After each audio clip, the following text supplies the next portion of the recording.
بسم اللہ الرحمن الرحیم۔ تمام احباب کو پنجاب نگری میں خوش آمدید۔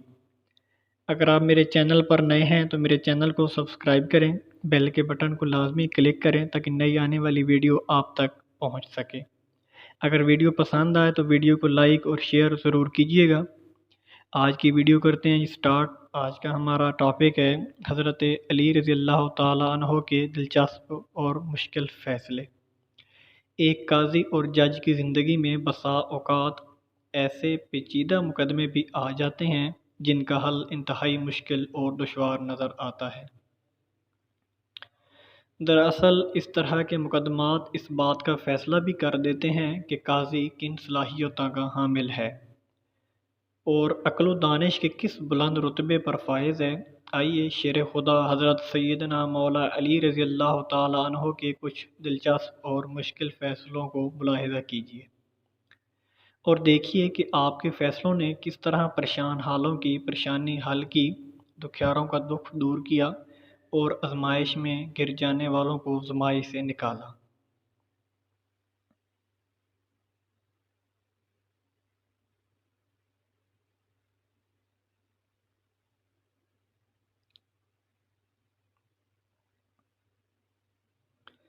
غلام کون ہے؟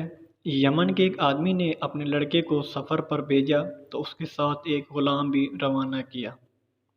راستے میں کسی بات پر دونوں میں جھگڑا ہو گیا۔ کوفہ پہنچ کر غلام نے دعویٰ کر دیا کہ یہ لڑکا میرا غلام ہے اور میں اس کا آقا ہوں۔ یہ کہہ کر اس نے لڑکے کو بیچنا چاہا۔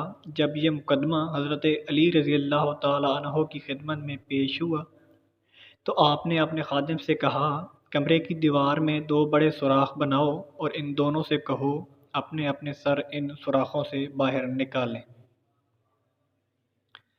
جب دونوں نے اپنے سر سوراخوں سے باہر نکال لیے تو حضرت علی رضی اللہ تعالیٰ عنہ نے خادم سے فرمایا، رسول اللہ صلی اللہ علیہ وسلم کی تلوار لے آؤ۔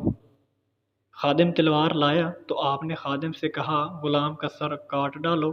یہ سنتے ہی غلام نے فوراً اپنا سر پیچھے کر لیا جبکہ لڑکا اسی طرح کھڑا رہا۔ یوں آپ کی حکمت عملی سے معلوم ہو گیا کہ غلام کون ہے۔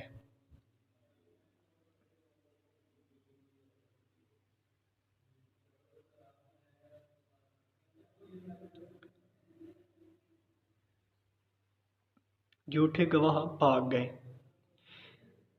ایک مرتبہ حضرت علی رضی اللہ تعالیٰ عنہ کے پاس ایک شخص کو چوری کے الزام میں لایا گیا۔ ساتھ گواہی دینے کے لیے دو گواہ بھی موجود تھے۔ حضرت علی رضی اللہ تعالیٰ عنہ دوسرے کام کی طرف متوجہ ہو گئے۔ پھر آپ نے جھوٹے گواہوں کے بارے میں فرمایا، جب میرے پاس جھوٹا گواہ آیا ہے تو میں اسے سخت سزا دی ہے۔ کچھ دیر بعد آپ نے ان دونوں گواہوں کو طلب کیا تو معلوم ہوا کہ وہ دونوں جھوٹے گواہ پہلے ہی فرار ہو چکے ہیں، لہٰذا آپ نے ملزم کو بری کر دیا۔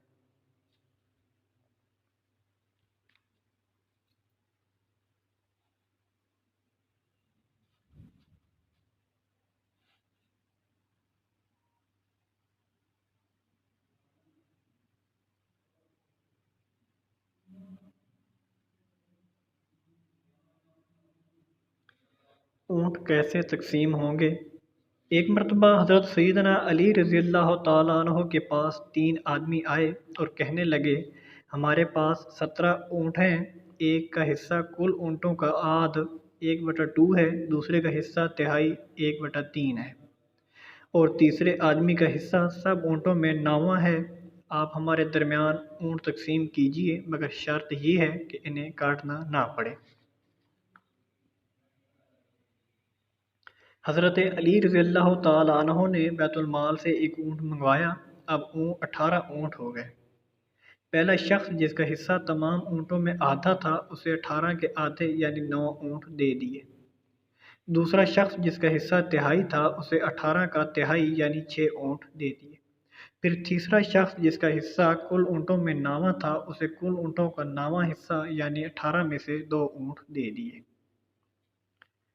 اس طرح نے آپ رضی اللہ تعالیٰ عنہ نے احسن تدبیر سے ایک مشکل مسئلے کا فیصلہ کر دیا۔ اور 6، 9 اور 2 اونٹ ملا کر کل 17 اونٹ ان تینوں میں تقسیم کر دیے، اور کسی اونٹ کو کاٹنا بھی نہ پڑا۔ ایک اونٹ جو باقی بچا اسے بیت المال میں واپس پہنچا دیا گیا۔ ایک درہم ملاؤ شخص صبح کے وقت کھانا کھانے کے لیے بیٹھے تھے۔ ان ایک کے پاس 5 روٹیاں جبکہ دوسرے کے پاس 3 روٹیاں تھیں۔ اتنے میں ادھر سے ایک شخص گزرا، ان دونوں نے اس کو بھی اپنے ساتھ بٹھا لیا اور تینوں نے وہ 8 روٹیاں مل کر کھا لیں۔ تیسرے شخص نے جاتے ہوئے 8 درہم ان دونوں کو دیے اور کہا، میں نے تمہارے ساتھ جو کھانا کھایا ہے اس کی یہ قیمت ہے، تم اسے آپس میں تقسیم کر لو۔ اب ان دونوں میں تقسیم پر جھگڑا ہو گیا۔ 5 روٹی والے نے شخص نے کہا، میں 5 درہم لوں گا کہ میری روٹیاں 5 تھیں، اور تم 3 درہم لو تاکہ تمہاری روٹیاں 3 تھیں۔